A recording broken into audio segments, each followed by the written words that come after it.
Talagang tayo po ay nabubuhay, tayo ay nilikha, tayo po ay niligtas for the glory of the Lord. Sana bawat araw, bawat desisyon natin ginagawa sana para sa kaluwalhatian ng Panginoon. Sana meron po tayong ginagawang kaluwalhatian para sa Panginoon. Muli tayo po ay tumayo at buksan po natin muli ang ating po mga Bible sa 1 Timothy. Basahin na lang po natin beginning verse 1 to 17. 1 Timothy chapter 1 verse to 17. Verse 1 to 17. Magkaroon po tayo ng salitang pagbasa. Ako po sa verse 1, kayo po sa verse 2. Sabay-sabay po tayo sa verse 17. Kung nakita na po, isang malakas at masayang amen.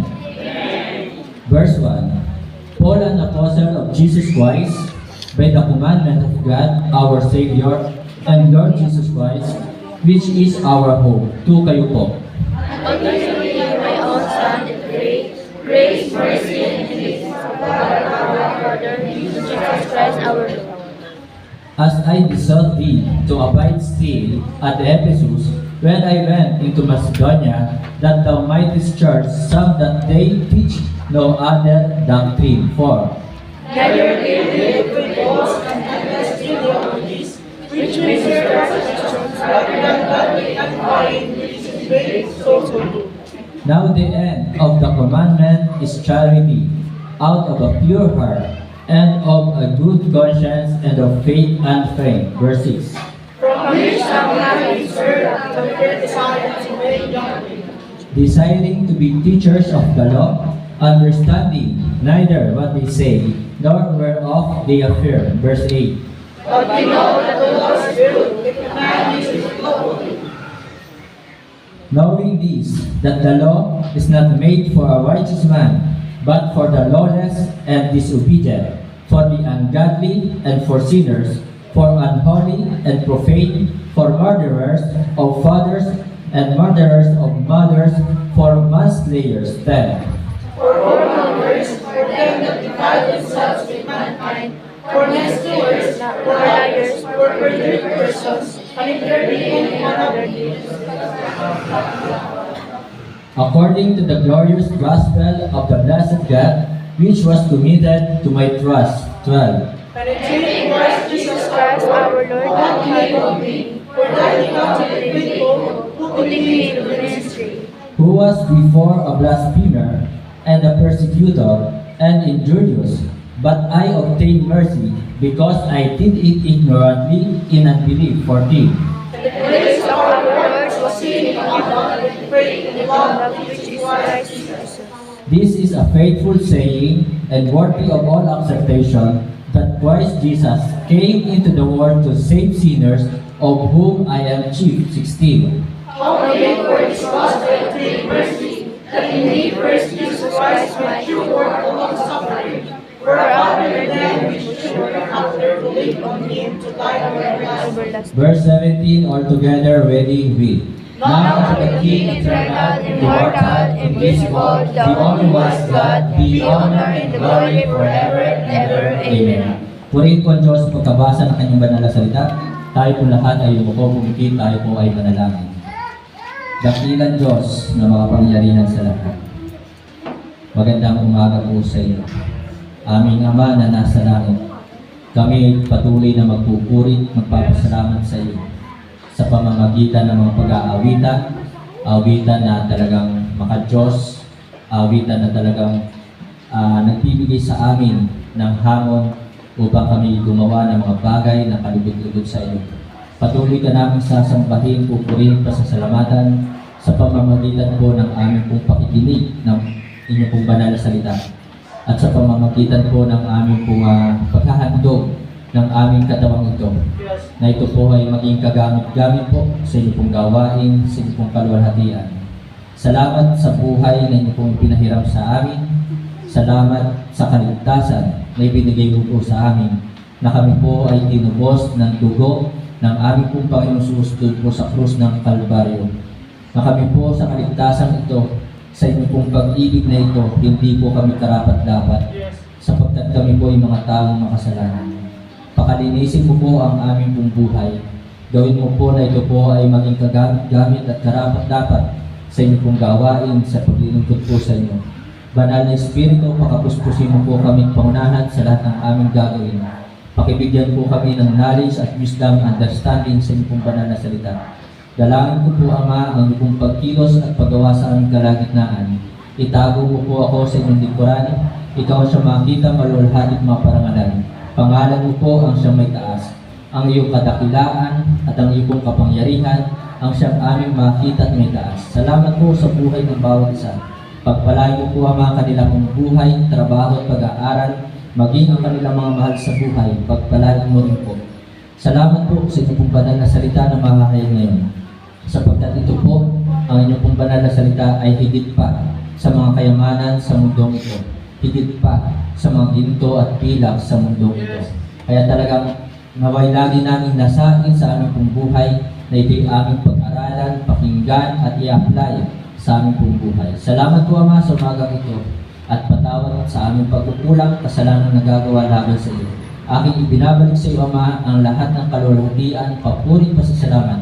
Ito po'y aming dalangin sa pangalan po ng aming Panginoon Jesus. Amen. Pwede na po mga po. Sa mapagpalang umaga po sa ating lahat, mga kapatid, mga minamahal.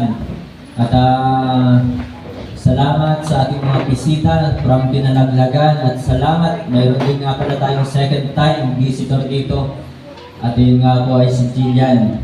So makikita yung mga Jillian, yan po. So siya po ay patalong Sunday po.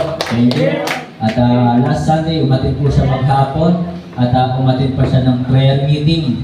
So kaya talagang ako nagpupurit at nagpapasalamat sa Panginoon na siya po ay patuloy na nagdaragdag po dito. At sa totoo lang po, talagang ang Panginoon lamang ang dapat asahan. Maaaring meron ako nakakasama sa Bible study, si Brother Rocky nakakasama, pero talaga ang tunay na kasama na kahit kailan ay hindi nang iwan, ay walang iba kundi ang ating Panginoong Jesus. Alam mo ba? So ngayong umaga po mga kapatid, mga minamahal, verse 17, Now unto the King, eternal, immortal, invisible, the only wise God, be honor and glory forever and ever. Amen. So mga kapatid, dito po ay talagang ipinapangaral ni Apostol Pablo na ang ating pong Panginoon Jesus ay tunay na Diyos, King of Kings, Lord of Lords, na siya po talaga ay tunay na Diyos. Tinawag po ni Pablo, the only wise God. Dahil po ba?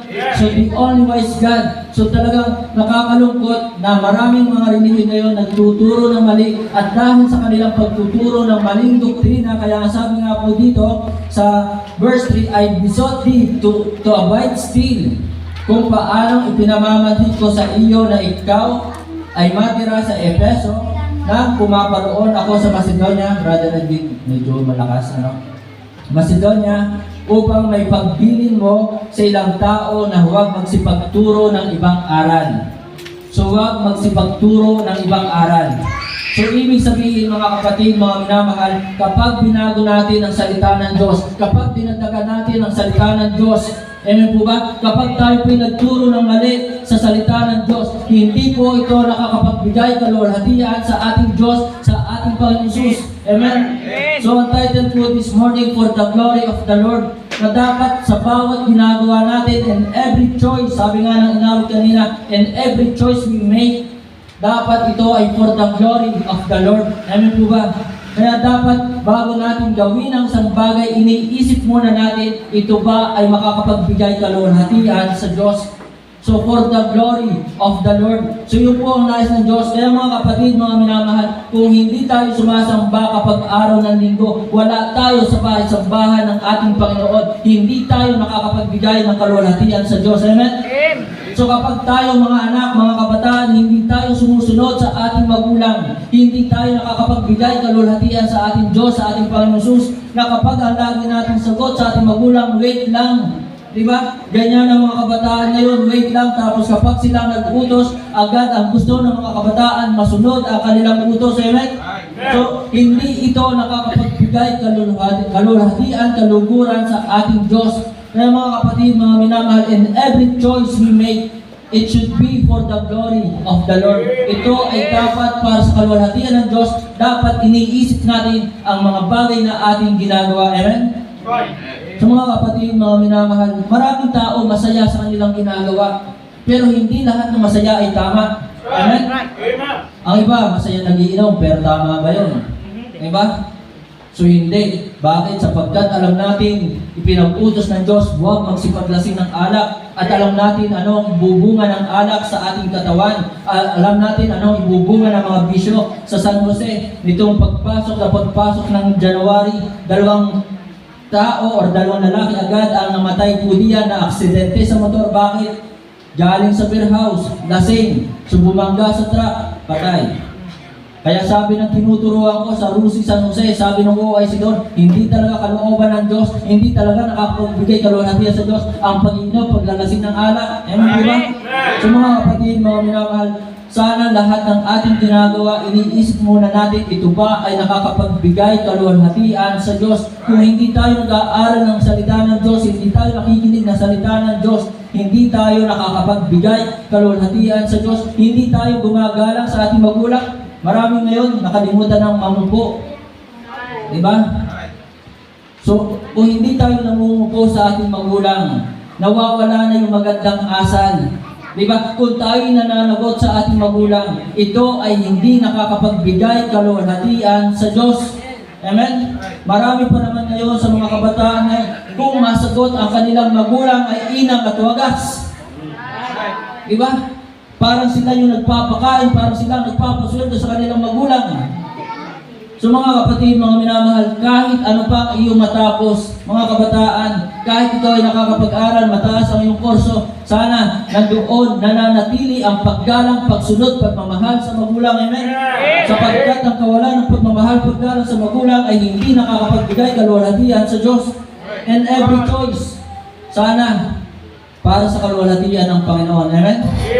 So mga kapatid, in every circumstances, sana sa bawat kalagayan natin sa buhay, kung tayo po ay nasa kalagayan ng mahirap, kung tayo nasa kalagayan ng masagana, sana ang ginagawa natin ay para pa rin sa kaluwalhatian ng Panginoon. Sapagkat ito ang hinahanap sa atin, ito ang ating purpose, bakit tayo nilikha, bakit tayo iniligtas, bakit tayo tinubos sa ating mga kasalanan, upang tayo po ay magbigay ng kaluwalhatian sa Diyos. Amen? So sabi po ng 2 Timothy chapter 1 verse 9, tingnan nga po natin kung tama ba.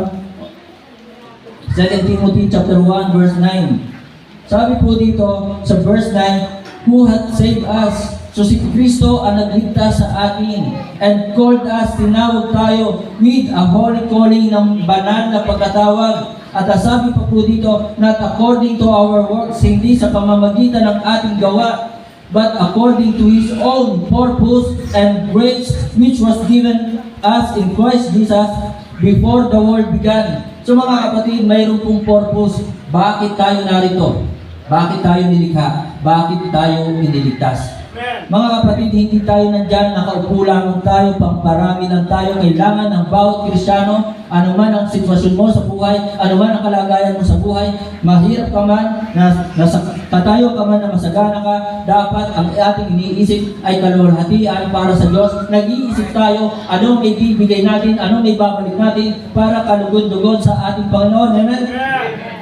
So mga kapatid, mga minamahal, in every choice and every circumstances, dapat it should be for the glory of the Lord. It should be to glorify the Lord our God. Amen? And every chance, bawat umaga, bawat taon, ito ay pagkakataong ibinibigay sa atin na tayo ay makapagbigay kaluwalhatian sa Diyos bago tayo humarap doon sa langit sa ating Panginoon Jesus. Na tayo habang narito sa lupa, bawat umagang ito ay pagkakataon.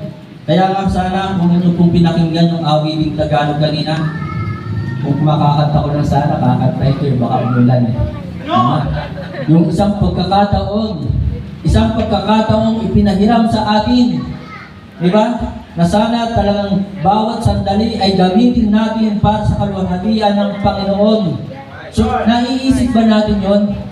Isang buhay lang meron tayo dito sa lupa, na ang buhay na ito ay hindi na magtatagal. Sandali lamang ang buhay natin dito sa lupa. Ang sabi ng Bible sa James chapter 4 verse 4, Di ba? Kayo nga hindi nakakaalam ng mangyayari bukas, ano ang inyong buhay. Kayo nga isang singaw na sa sandaling panahon ay lumilitaw at pagdakay napapawi. Amen? Kaya mapalad na yung mga taong umabot ng 70. Mapalad na yung mga taong umabot ng 60. Mapalad na ang mga taong umabot ng 80. Si tatay, 89. Purihin ng Panginoon sa buhay ni tatay. Oh. Dating sa bumero. Oh. So, ibig sabihin, kaya pala nating magbago. Kaya pala nating talikuran ng kasalanan sa tulong at biyaya ng ating Diyos, ng ating Panginoong Jesus. Amen? So, hindi natin kayang baguhin ang ating sarili kung wala si Kristo sa ating buhay, kung wala ang banal na Espiritu sa ating buhay. Kaya mga kapatid, mga minamahal, nasa sa atin ngayon ang banal na Espiritu, alam ng Diyos, kita ng Diyos ang ating ginagawa. Ito ba ay nakakapagbigay kaluwalhatian sa Diyos? Kaya mga kapatid, mga minamahal, bago gawin ang isang bagay, kung alam nating mali, talagang ang mali ay mali. Amen? So, huwag nating gawin. So, mga kapatid, and every chance, sa bawat araw, bawat minuto, bawat taon, ito po ay panibagong pagkakataon na ibinibigay sa atin para tayo po'y makapaglingkod, makapagbigay kaluwalhatian sa Diyos. Ang buhay ay hindi trabaho lang. Amen? Kasi yung iba, trabaho ng trabaho. Oh, meron tayong kasama dito, manager ng bangko. Di ba? Brother Jun. Oh. So, pero nandito every Sunday. Di ba?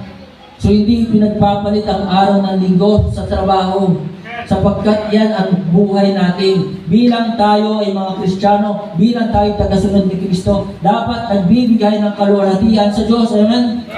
Brother Jason, tricycle driver. Oh, pero nandito maghapon, every Sunday. Bali wala sa kanyang kumita ng pera sa araw ng linggo. So, ang para sa kanya talagang ang linggo ay linggo para sa Panginoon. Amen? So, mayroong mga taong takot, di ba? Takot na mawala ng kita sa araw ng linggo. Hindi na nila naisip kailan ba sila huling sumamba. Di ba? So, hindi nila naisip na ang kanila bang ginagawa ay nakakapagbigay kaluwalhatian sa Diyos.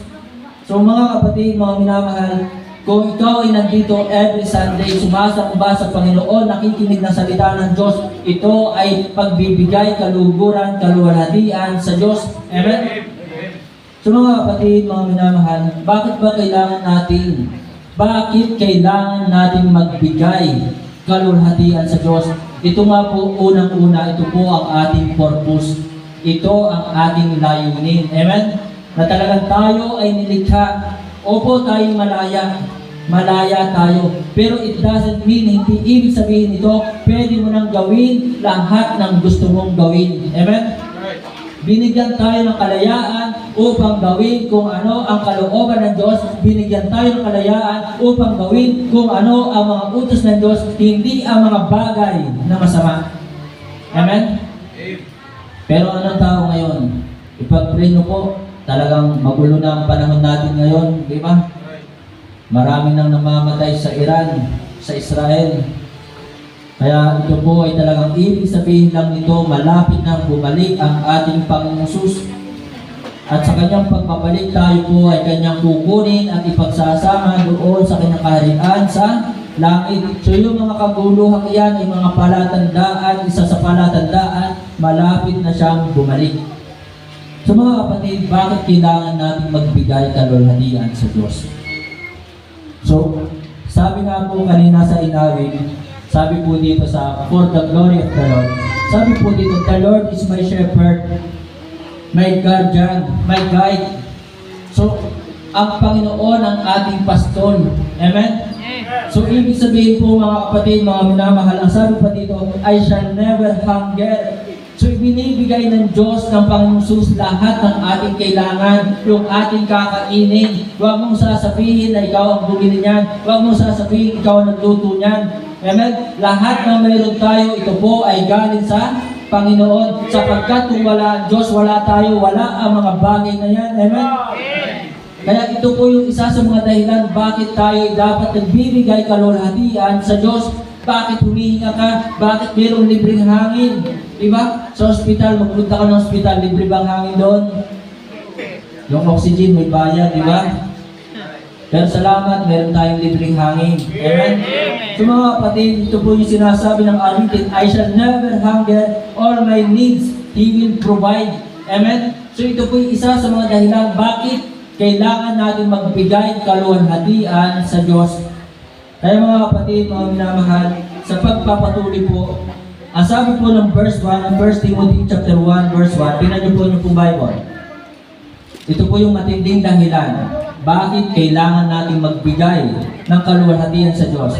Verse 1, Paul, an apostle of Jesus Christ, by the commandment of God, our Savior, ito po sabi po dito, our Savior, and Lord Jesus Christ, which is our hope, and Diyos ang Panginoon Jesus ang ating pag-asa. Verse 13, ang sabi po dito, who was before a blasphemer, and persecutor, and injurious, but I obtained mercy because I did it ignorantly in unbelief. So mga kapatid, mga minamahal, so una po mga kapatid, He saved us, or God saved us. Ang sabi pa ng verse 15, this is a faithful saying and worthy of all acceptations that Christ Jesus came into the world to save sinners. Tayong lahat ay makasalanan. Amen? Walang taong perfecto sa mundong ito. Amerikano man siya, Pilipino man siya, Nigerian man siya, anumang lahi, lahat ng tao ay makasalanan. Amen? Nakapag-aral man o hindi, lahat tayo ay makasalanan. So, tayo po ay iniligtas ng ating Panginoon Jesus. Ito yung sa tingin ko na pinakamatinding dahilan bakit tayo po ay dapat magbigay kaluguran sa ating Diyos, sa ating Panginoon Jesus, sapagkat tayo ay iniligtas, binigyan ng katiyakan ng langit. Amen? Tayo dapat pa-impyerno na eh. Pero anong ginawa ni Kristo? Bumaba dito sa lupa at nagkatawang tao upang tayong tubusin, patawarin sa lahat ng ating mga kasalanan. Kaya mga kapatid, kung tayo gagawa ng kasalanan, ito ay hindi kalugod-lugod sa Diyos. Kung tayo ay talagang nagbibilang ng ating boyfriend, nagbibilang tayo ng ating girlfriend, di ba? Isa, dalawa, tatlo. So kung ganyan ang ating trabaho, hindi ito kalugod-lugod sa Diyos. Amen? Kung ikaw ay estudyante pa, bata ka pa, nagbo-boyfriend ka na, nag-girlfriend ka na, ang dapat sa estudyante mag-aral muna, di ba? So, hindi kalugod-lugod sa isang estudyante ang nagbo-boyfriend na agad. Dapat inuuna ay pag-aaral, amen? Dapat ang iniisip ay kung yung mga bagay na kalugod-lugod sa Diyos, amen? Dapat ang iniisip ay makatulong sa magulang. So mga kapatid, mga minamahal, at the right time, meron po tamang panahon ang pag-boyfriend, pag-girlfriend. Amen? So wag magmadali. Hindi naman mauubusan eh. Si pastoran dapat magmadali. Diba? Kasi nadali mo. 44 ka ng pastor, nagmadali ka na. Diba? So sa mga kabataan, huwag kayong magmadali. Hindi kayo mauubusan ng babae, hindi kayo mauubusan ng lalaki. Amen? At sana ang pipiliin ay Kristiyano, mananampalataya, tagasunod ni Kristo. Amen? Hindi yung basta ka na makapili, gwapo, tapos ang abs ay 10. Umabot dito, ang abs, goiter naman na. Diba? Sa sobrang dami ng abs, umabot hanggang liig, goiter na. So mga kapatid, mga minamahal, iniligtas tayo ni Kristo. Ito yung unang dahilan bakit tayo dapat magbigay ng kaluwalhatian sa ating Diyos. Pangalawa, sabi po ng verse 2, tingnan niyo po ang verse 2, unto Timothy, my own son, in the faith, so grace, mercy, and peace from God our Father and Jesus Christ our Lord. Pangalawa po, God supply our needs. So mga kapatid, mga minamahal, napakaraming biyaya ng Panginoon sa atin. Amen? Ikaw ay malakas, malusog, biyaya yan ng Panginoon. Kumakain ka 3 times a day, 4 times a day, biyaya yan ng Panginoon. Amen? Wala kang sakit, hindi ka na hospital, biyaya yan ng Panginoon. Nandyan ang magulang mo, biyaya yan ng Panginoon. Nakakapag-aral ka, biyaya yan ng Panginoon. May naisusuot ka, biyaya yan ng Panginoon. Amen? May asawa ka, biyaya yan ng Panginoon. Hindi ko naman sinabi wala biyaya sa ating Panginoon. Amen? Sa mga kapatid, mga minamahal, ng mga biyaya sa ating ng Panginoon. Talagang God will provide. Amen? Lahat na ay ginawa ng Panginoon para tayo talagang hindi magutom. At talagang sinabi ng Panginoon na I will never leave thee nor forsake thee. Amen? Hindi tayo iniwan, hindi tayo pinabayaan. At ang sabi ng Psalms 37 verse 25, tingnan mo natin kung tama. Psalms 37 verse 25, I have been young and now I am old, yet have I not seen the righteous forsaken, nor his seed begging bread. Amen? Nagutom ba kayo? Namalimos ba kayo? Hindi, di ba? So mga kapatid, mga minamahal, iyan ay patunay talagang ang Diyos natin ay mapagmahal at tapat na talagang God will provide all our needs. Yung mga biyayang ito, yung kanyang awa, mercy. Diba? Salamat na kahit tayo makasalanan, tayo kinawaan ng Panginoon, iniligtas tayo. Diba? At talagang nandoon lagi sa araw-araw yung kanyang awa na tayo'y buhay pa. Amen? Kaya mga kapatid, mga minamahal, God supply our needs. Dahil sabi pa dito, peace. So yun po ang binigay sa ating kapayapaan. Salamat, mayroon tayo ng peace of mind. Amen po ba? Ang daming tao na may problema sa mundo. Ang daming tao nag-iisip ng kanilang mga bayarin. Amen? Pero kayo, kahit meron kayong mga bayarin, meron kayong peace of mind. Ito yung biyaya ng Panginoon. Amen? Kaya, peace of mind, kahit nag-iisa. Diba? Walang kasama sa gabi, malamig, di ba? May peace of mind. So kahit masakit ang aking ulo kagabi, talagang nag-aaral ako kagabi. Hindi ko, ayaw ko pang matulog kasi nag-aaral pa nga. Hanggang umaga, masakit ang ulo. Pero may peace of mind. Amen? So mga kapatid, mga minamahal, kaya alam nyo po, bawat araw excited ako. Bukas excited ako. Bakit kaya? Martes excited ako. Bakit? Kasi excited akong balikan yung aking mga tinuturuan, yung mga Bible studies ko po, yung sa bawat araw. So yun po, bakit ako po excited gumising tuwing umaga. Kasi Martes na ngayon, babalikan ko na si ganito. Miyerkules ngayon, dito naman ang babalikan ko. Lalo na pag Sabado, babalik ako sa kinalaglagan. Amen? Lagi pa mayroong paalmusal, may pakapit pa, may pabiskuit pa. Excited.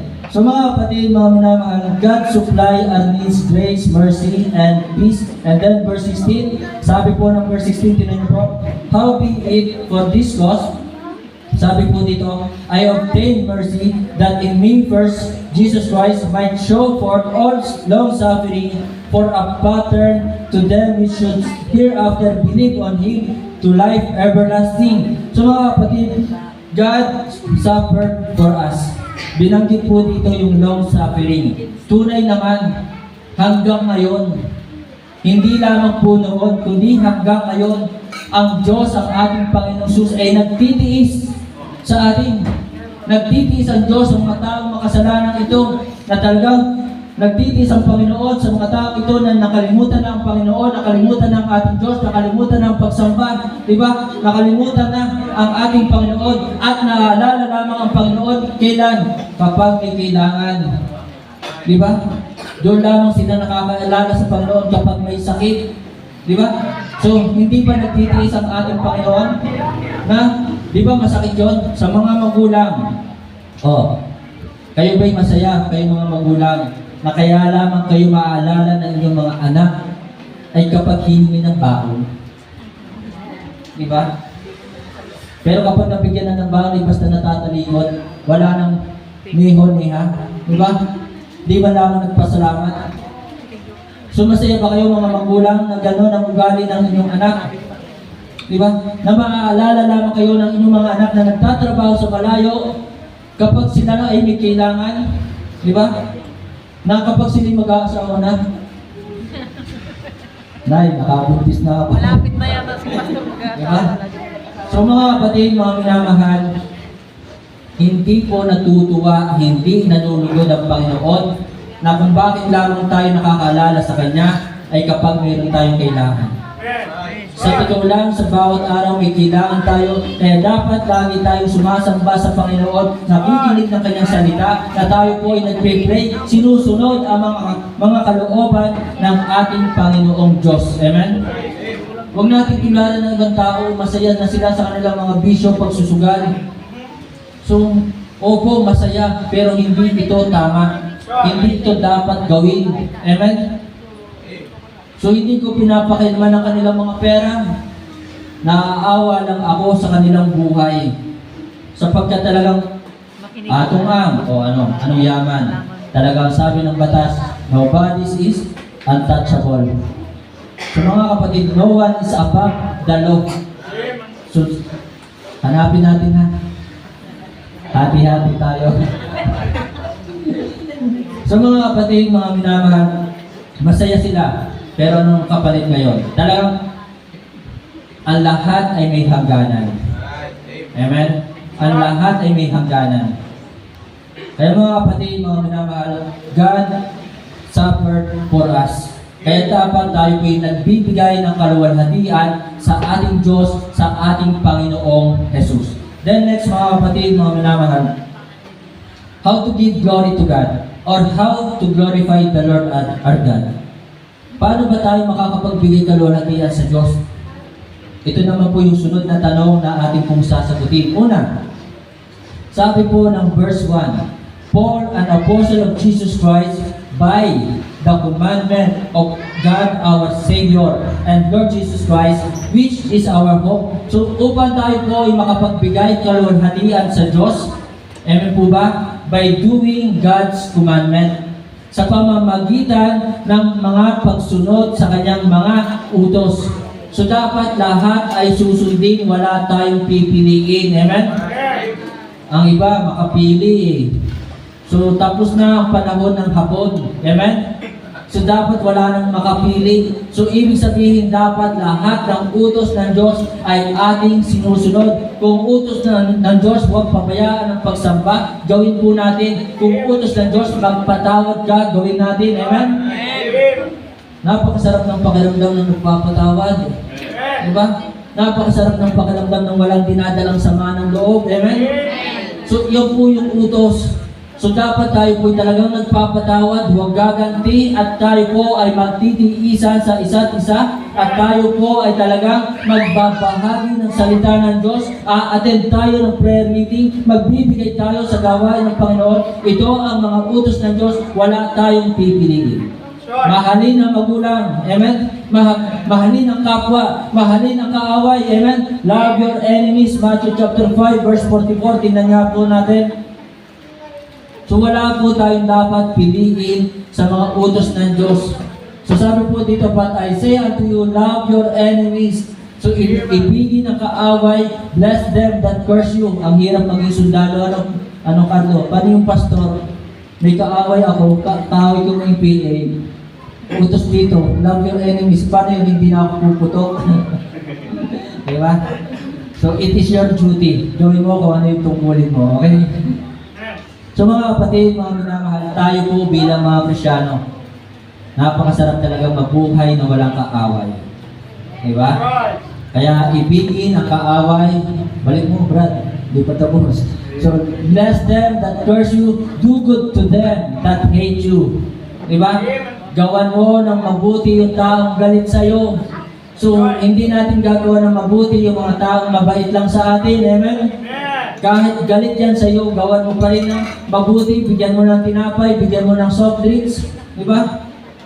So mga kapatid, then sabi pa dito, and pray for them which despitefully use you and persecute you. So mga kapatid, by doing God's commandment, sa ganun po, tayo po ay makakapagbigay kaluwalhatian sa Diyos.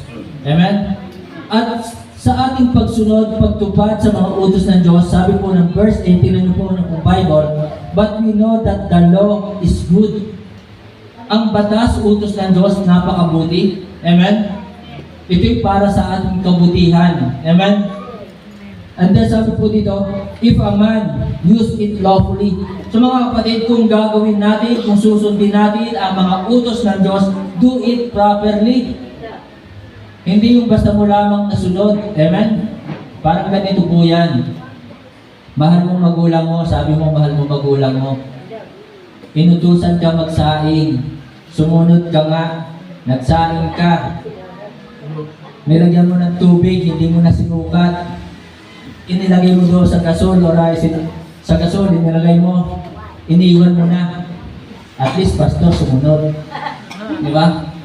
So mga kapatid, mga minamahal, do it properly. Amen? So ganun po ang pagsunod sa utos ng Diyos.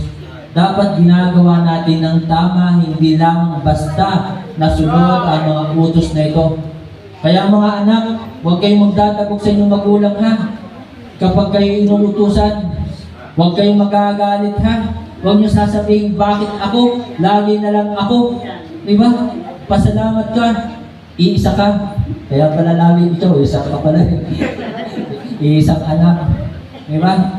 So pasalamat ka kung kayo apat at ikaw yung lagi napapansin, nakikita. Amen? Sapagkat ikaw yung naaasahan, ikaw ang napagkakatiwalaan na dapat maging modelo ka sa iyong mga kapatid. Amen? So mga kapatid, mga minamahal, do it properly. 1 Corinthians 14 verse 40. Tingnan po natin. 1 Corinthians chapter 14 verse 40. Ano po sabi po ng Bible? Sabi po dito, let all things be done decently and in order. So dapat lahat ginagawa natin na may kaayusan at talagang decente. Diba? So yun po, ito ay yung utos ng Diyos. Kaya mga kapatid, kung susunodin lang tayo, ayusin na natin. Kasi minsan lang ito. Diba? Minsan lang ang pagkakataong ito na tayo ay makapaglingkod sa Panginoon. Kaya yung pagbabasa ng Bible, sana'y talagang binabasa ng ayos, ng tama, hindi yung basta lang binasa na sasabihin at least sumunod. Diba? So mga kapatid, yung po sabi po doon sa 1 Corinthians chapter 14 verse 40, let all things be done decently and in order. Amen? Ang mga sundalo talagang disiplinado yan. Diba? Kaya sana lahat talaga may disiplina sa sarili. Yung pagtatapon ng basura, may mga tao basta na makapagtapon. Inutusan magtapon ng basura, itinapon lang sa daan. So itatapon sa tamang lalagyan, sa tamang basurahan. Diba? Eh maraming mga tao ngayon basta na makapagtapon ng basura. Tapos sisisihin lagi gobyerno dahil bumabaha. Diba? Sisisihin ng mga flood control. So mga kapatid, mga minamahal, don't blame others. Tingnan natin yung ating sarili. So yun po, do it properly. Then, 1 Corinthians chapter 16 verse 14. Sabi po ng Bible, so kung gagawin natin, tutuparin natin ang mga utos ng Diyos, do it with passion. 14, let all your things be done with charity. Let all your things be done with charity. Kung gagawin natin ang mga utos ng Diyos, susunod tayo sa ating magulang, susunod tayo sa nakatataas sa atin, sana nandoon ang respeto, sana nandoon ang pag-ibig, pagmamahal. Diba? So nawawala yung respeto kung ikaw ay nagdadabog. Nawawala yung respeto kung ikaw ay nakasimangot, humahaba ang puso.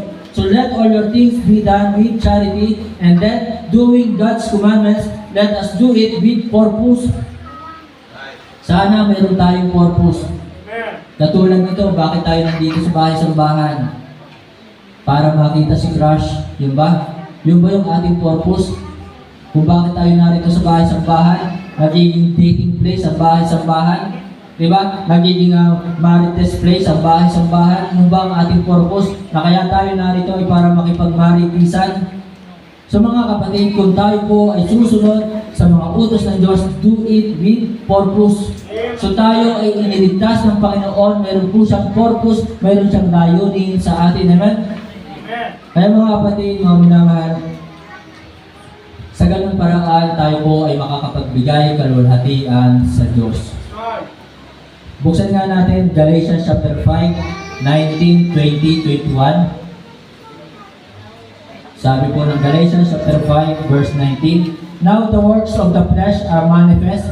Alam niyo po yung gawa ng ating laman, ito po ay hindi nakakapagbigay kaluwalhatian sa Diyos. Which are these? Adultery, yung mga pakikiapi, fornication, yung pagsasama ng hindi kasal, uncleanness, karumihan, kalibugan, lasciviousness, idolatry, pagsamba sa mga Diyos-Diyosan. So pastor, sumamba naman ako ay saan? Diba? Ay saan ka sumamba? Doon sa malaking simbahan. So hindi ito nakakapagbigay kalwalhatian sa Diyos ang mga pagsamba sa mga Diyos-Diyosan. Amen? So yan po, sabi po diyan, witchcraft, pangkukulam. Mayroong mga taong lumalapit sa nangkukulam, pero hindi po ito nakakapagbigay kalwalhatian sa Diyos. Hatred, yung mga pagkakagalitan, variance, emulations, wrath, buot, strife, gulo, sedition, heresies, envyings, yung naiinggit ka, hindi ito nakakapagbigay kaluguran sa Diyos. Kaya mga kapatid, huwag maiinggit, murderers or murders, drunkenness, paglalasing, pag-inom, rebellings and such like, of the which I tell you before, as I have also told you in time past, that they which do such things shall not inherit the kingdom of God. Ang gumagawa ng mga bagay na ito ay hindi magmamana ng kaharian ng langit. So ibig sabihin, hindi ito nakakapagbigay kalwalhatian sa Diyos. Yung mga pagsusugal na yan, mga kapatid, mga minamahal, at kung ano-ano pa, nasa cellphone na. Akala mo naman, may kachat lamang, ay pala, oy, 10 ako dyan. Oy, 1,000 ako dyan. Nagkakapustahan na pala sa cellphone. Akala mo yung laro lang, ay pala sugal na. So mga kapatid, mga minamahal, hindi po yan nakakapagbigay kaluguran sa Diyos. Then next, upang tayo po'y makapagbigay kaluguran sa Diyos, verse 13, tingnan niyo po, verse 13 ng 1 Timothy chapter 1, verse 13. Ano po sabi po ng Bible? 1 Timothy chapter 1, verse 13. Who was before a blasphemer. So ito po ang katayuan ni Pablo. Siya po ay talagang nangunguso sa Diyos. Hindi niya kinikilala ang ating Panginoong Jesus bilang Panginoong tagapagligtas. Siya po si Pablo. And a persecutor. Siya po yung umuusig doon sa mga tagasunod ni Kristo. Yan po ang dating buhay ni Pablo. Pero nung si Pablo po ay nakakilala at naligtas kay Kristo, iniwan na po niya ang ganitong trabaho. Amen? At ang sabi pa po dito sa verse 13, sabi pa po dito, and injurious, but I obtained mercy because I did it ignorantly in unbelief.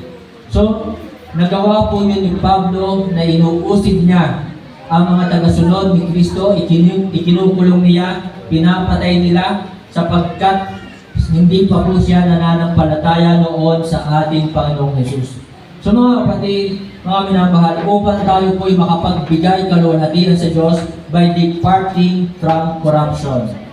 Sa pamamagitan ng paglayo sa kasamaan or sa kasalanan, by departing from corruption. Iiwan natin, talikuran natin ang lahat ng uri ng kasalanan sa mundong ito. 2 Timothy chapter 2 verse 19. Tingnan po natin. 2 Timothy chapter 2 verse 19. Sabi po ng Bible, nevertheless, the foundations of God standeth sure, having this seal, the Lord knoweth them that are His, and let everyone that nameth the name of Christ depart from iniquity.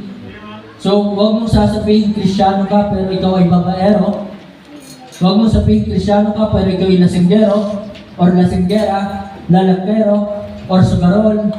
Kaya mga kapatid, yung po sinasabi po ng Bible, kung binabanggit natin na tayo Kristiyano, tagasunod ni Kristo, sinasabi natin tayo mga anak ng Diyos, depart from iniquity. Sapagkat kung tayo mananatili sa kasalanan, mananatili tayo sa pagsisinungaling, mananatili tayo nagsasalita ng bad words, hindi ito kalugod-lugod sa Diyos. Kung lagi tayo nag-iisip ng masama sa ating kapwa, hindi ito kalugod-lugod sa Diyos. Kung napakarumi ng ating puso, hindi ito kalugod-lugod sa Diyos. Amen? Linisin natin ang ating puso at isipan. Kung ginawan tayo ng masama ng ating kapwa, huwag natin isipin gumanti. Amen? Kasi yung ibang tao, nag-iisip paano sila gaganti. Humanda ka. Ganun sila eh. Humanda ka. May araw-araw. So mga kapatid, hindi ito hindi ito kalugod-lugod sa Diyos. Bilang mga Kristyano, ipag-pray natin mabago kanilang buhay. Ipakilala natin sa kanila si Kristo. Amen? Kaya ako po natutuwa talaga sa kanilang dagan eh. Si Ate Marilyn, napakasipag. Talagang dati pa nga, noong January 2. Pastor, pwede ba kayo ng January 2? Punta tayo doon sa Rizal para masyara natin yung mga kamag-anak ng mister ko. So punta kami ng January 2 doon sa Rizal. Nagbahagi kami ng kaligtasan. Itinuro si Kristo bilang Panginoong tagapagligtas. Sapagkat kung wala si Kristo, kung hindi tatanggap ang taong ito kay Kristo, hindi mababago ang kanyang buhay. Amen? So yun po mga kapatid, mga minamahal, by departing from corruption, 1 Thessalonians 5:22, tingnan po natin. 1 Thessalonians chapter 5, verse 22, tingnan po natin. Sabi po dito, abstain from all appearance of evil. Layuan ang lahat ng klase ng kasamaan. Pornographies sa cellphone, ang daming lumalabas niyan. Diba? Na talaga nga mga babae nagdi-display ng kanilang katawan. So hindi po yan kalugod-lugod sa Diyos. Kung ang ating pananamit ay maiksi, diba? Kita na yung mga singit, kita na yung mga cleavage. Ito po ay hindi kalugod-lugod sa Diyos.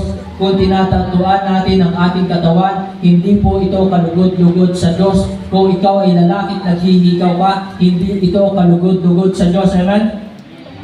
Kaya mga kapatid, sabi po ng Bible, abstain from all appearance of evil. Layuan ang lahat ng uri ng masama. Nagtotong it's ka, Pastor, piso-piso lang naman to, katuwaan lang to. Saan ba nagsisimula ang malaki? Diba sa maliit? Sabi nga ng isang awitin, nagsimula sa patikim-tikim. Diba? Gano'n naman yung pagbibisyo. Yung pag-inom ng alak, patikim-tikim. Parang gano'n din ako nung ako'y high school. Shot muna. Diba? So hanggang sa lumala na ng lumala, talagang hinanap na lagi ay ang alak. Pero salamat sa salita ng Panginoon, salamat kay Kristo, binago ng Panginoon. Amen? Brother Jason, no? Kaya malaki yata dyan eh. Hindi naman. So, pero salamat sa Panginoon na bago ang buhay. Amen po ba?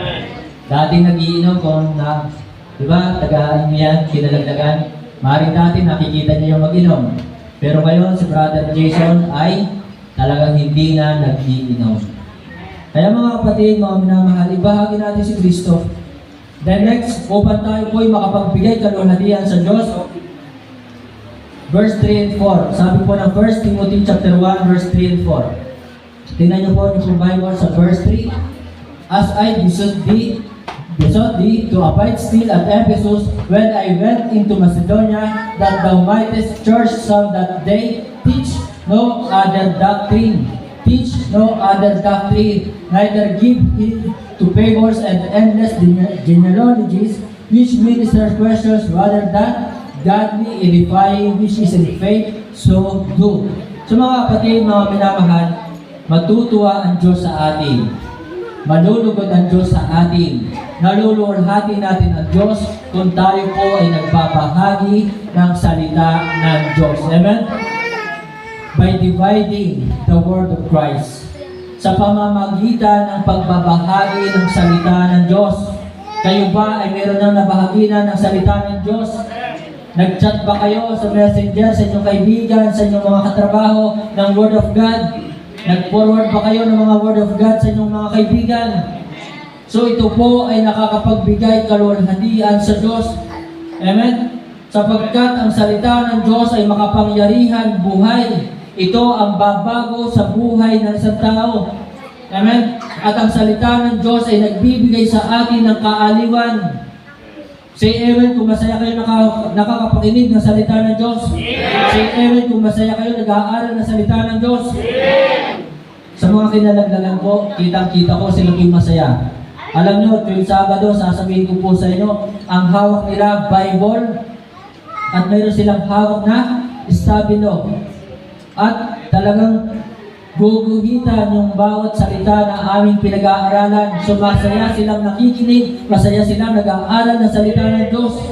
So mga kapatid, sana tayo ay masaya sapagkat ito'y kalugod-lugod sa Diyos. Kung nandito ka sa bahay, pero ikaw ay malungkot na nakikinig ng salita ng Diyos, hindi mo nabibigyan ng kaluwalhatian ng Diyos. Amen? Ang tagal naman ni Pastor. Gutom na ako. So huwag po kayo maiinip sa pakikinig ng salita ng Diyos. Ay sa pag-Facebook nga eh. Di ba? Kung hindi pa malolobat ang cellphone, hindi pa bibitawan. Sa pag-ML nga eh. Di ba? Kung mainit na ang cellphone, hindi pa bitawan. Kung hindi pa nalobat, ay talagang hindi pa bibitawan. Pero sa pakikinig ng salita ng Diyos, naiinip. Sa pakikinig ng salita ng Diyos, nakasimangot. So huwag po tayo magagalit sa salita ng Diyos, sa pakikinig ng salita ng Diyos. Amen? So yun po mga kapatid, mga minamahal, by dividing the word of Christ. So 2 Timothy chapter 2 verse 15, study to show thyself approved unto God, a workman that needeth not to be ashamed, rightly dividing the word of truth. Matuwid na ibinabahagi ang salita ng katotohanan, matuwid na ibinabahagi ang salita ni Kristo. Amen? Rightly dividing the word of truth. Kaya kung ikaw ay Kristiyano, sinasabi mong ikaw ay ligtas, sinasabi mong ikaw ay anak ng Diyos, dapat nagbabahagi ka ng salita ng Diyos. Huwag mong ikahiya ang salita ng Diyos. Amen?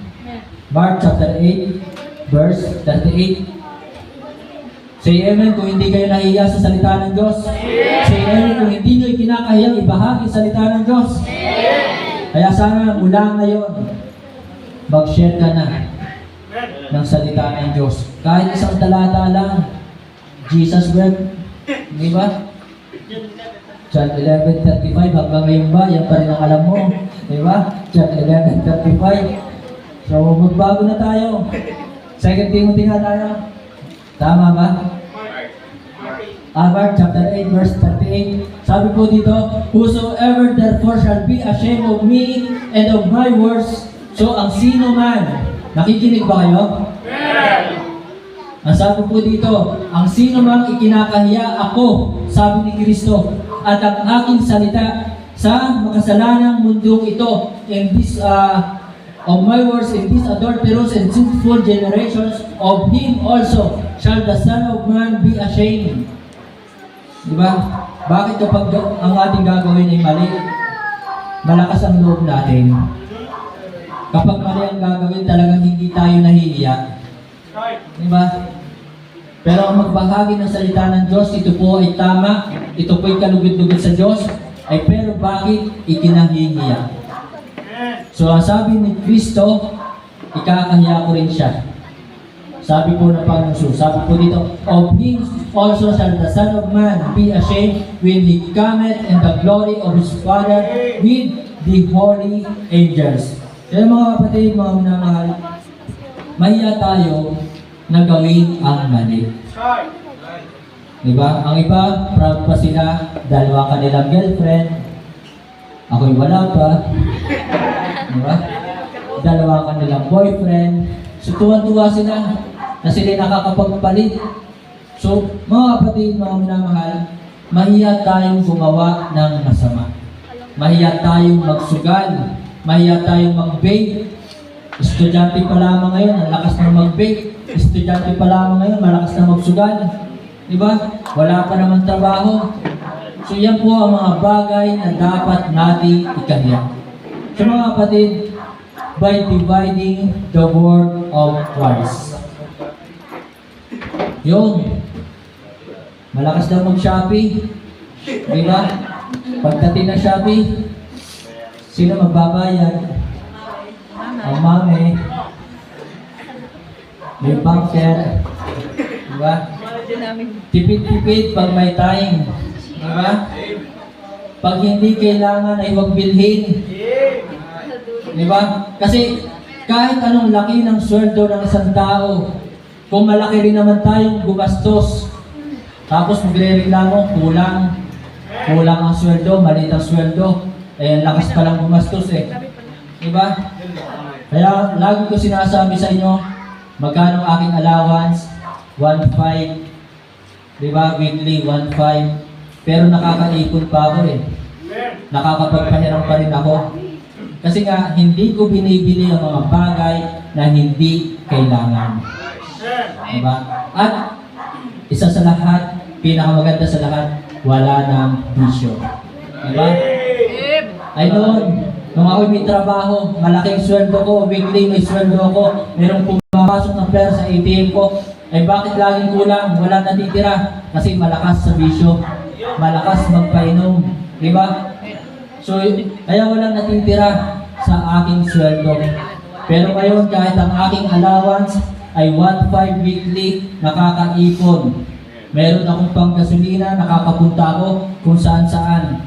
At hindi rin nagugutom. Paano ba naman magugutom? Ay kung ang bawat Bible study, meron pakain. Hindi naman ako nahingi ng pagkain, pero salamat, di ba? So mga kapatid, mga minamahal,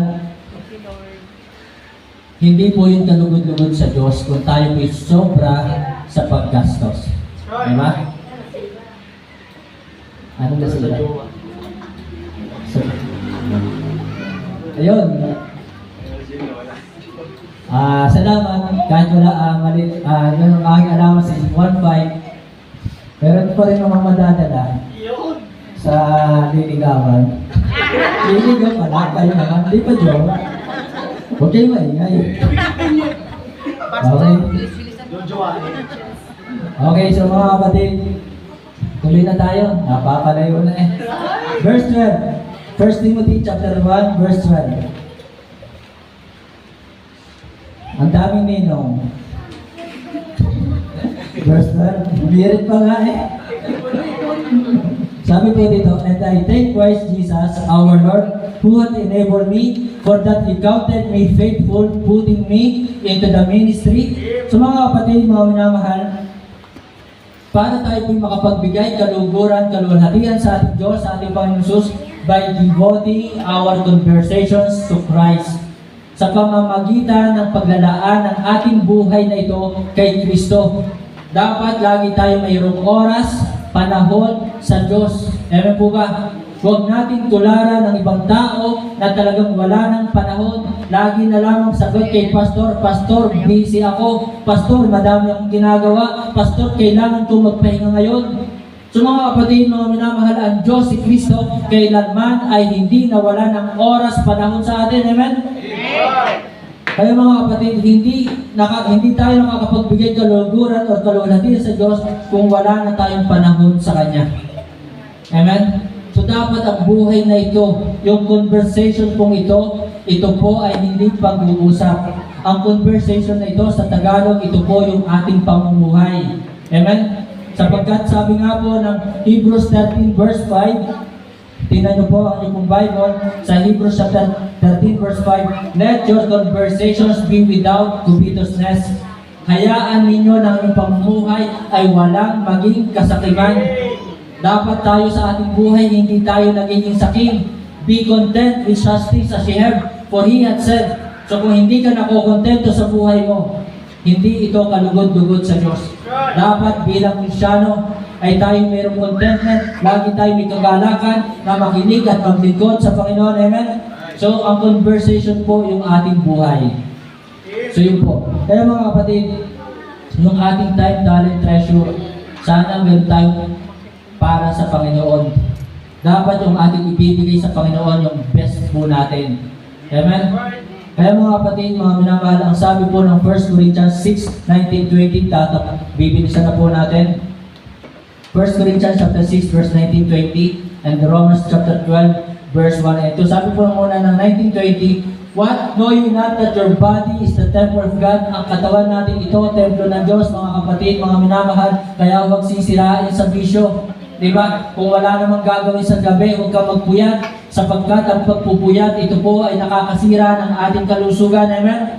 Kaya matulog na maaga. Ay pero ano nangyayari sa mga kabataan ngayon? Gabing-gabi na, alauna na ng umaga, gising pa rin. Bakit? Sa pagsa-cellphone. So ito po, katawang ito ay templo ng Diyos. No, what know ye not that your body is the temple of the Holy Ghost, which is in you, which ye have of God, and ye are not your own. So huwag mong sasabihin sa iyo yan. Amen?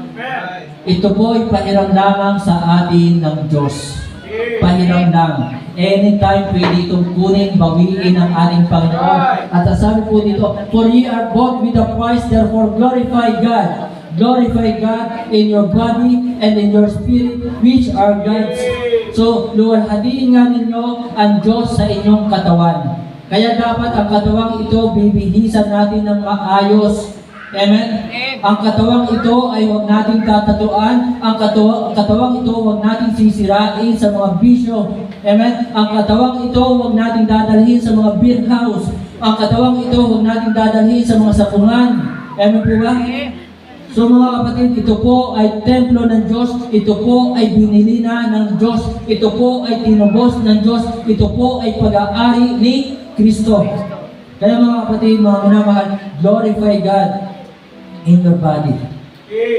So, let us devote this life to Christ. Ilaan po natin ang buhay natin kay Kristo. Kaya kung kayo po ay every Sunday ay nandito sa pagsamba, sumasamba kayo sa Panginoon, nabibigyan nyo ng kaluwalhatian ang Panginoon.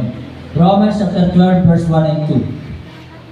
Sabi po dito, I beseech you therefore, brethren, by the mercies of God, that ye present your bodies, ihandog ang inyong katawan, kailan? Ngayon, dahil buhay pa tayo. Living sacrifice. Yun po sabi ng Bible, living, buhay, na hain. Kapag patay na tayo, hindi na tayo makakapaglingkod. Diba? Patay na eh.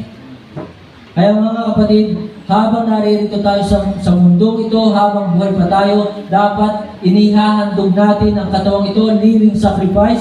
Sabi pa po diyan, holy. So dapat tayo po, kung tayo maglilingkod sa Diyos kay Kristo, maglalaan tayo ng buhay kay Kristo, namumuhay na may kabanalan. Kaya as a Christian, bawal ang mga live-in partner. Diba? Kasi binanggit din po sa Bible ang kasal. Para pagpalain ang pagsasama ng mag-asawa ay kailangan kasal. So, yun po ang pamumuhay ng may kabanalan at mahalin ang asawa ng tapat. Huwag kang magdadalwa. Diba? Kailangan isa lang. Hindi yung kung sino-sino ang iyong mga kinakasama. Holy, acceptable unto God, which is your reasonable service. And then sa pagtatapos po mga kapatid, mga minamahal, sabi po ng 1 Timothy chapter 1, tapusin na po natin dito, verse 12, and I thank Christ Jesus our Lord, who had enabled me for He counted me faithful, putting me into the ministry. And then verse 7, sabi po ng verse 7, deciding to be teachers of the law. Sa pagtatapos po mga kapatid, mga minamahal, tayo po ay makakapagbigay kaluwalhatian sa Diyos sa pamamagitan ng desiring to contribute for the church. Sana lahat tayo ay mayroong pagnanais na makatulong sa iglesia ng Diyos, sa church o sa mga kapwa natin kapatiran.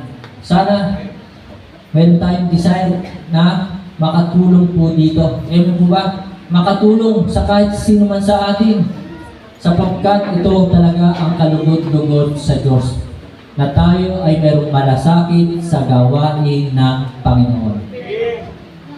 So mga kapatid, salamat sa mga kapatiran na talagang nagagamit po dito. Meron tayo ditong pianist, meron tayo ditong song leader, meron tayo ditong Sunday school teacher, meron tayo ditong naghahatid sundo, at meron tayo ditong naglilinis ng church na to, ng building na to, at meron tayo merong mga gumawa po niyan, may mga kabataan na nag-ayos po nito. So salamat. Amen. Kaya mga kapatid, sana meron po tayong desire na makapag-contribute sa gawain ng Panginoon. Una sa lahat, tulungan natin ay gawain ng Panginoon. Kung tayo ay nakakatulong sa ibang tao, mabuti po yun. Kalugod-lugod po yun sa Panginoon. Pero higit sa lahat, dapat sa gawain ng Panginoon. To God be the glory, tayo po'y tumayo. Tayo po'y manalangin. Dakilang Diyos na makapangyarihan sa lahat, muli salamat po sa inyong pong banal na salita. Salamat sa mga kapatiran na nandito po ngayon. Sa mga bisita po na nagpapundang na dumalo this morning. Nawa patuloy namin sila makasama sa pagsamba at sa paglilingkod po sa inyo. Salamat po Panginoon sa inyong pong banal na salita. Tunay na ito po ay buhay at makapangyarihan. Nangusap sa aming pong puso.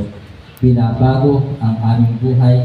Hinahamon kami na kami magbigay sa iyo ng kaluwalhatian. Hinahamon kami na magpagamit at maglingkod po sa iyo. Pagpalain mo po ang buhay ng bawat isa. Ito po ang aking dalangin sa pangalan ko ng aming Panginoon Jesus. Amen.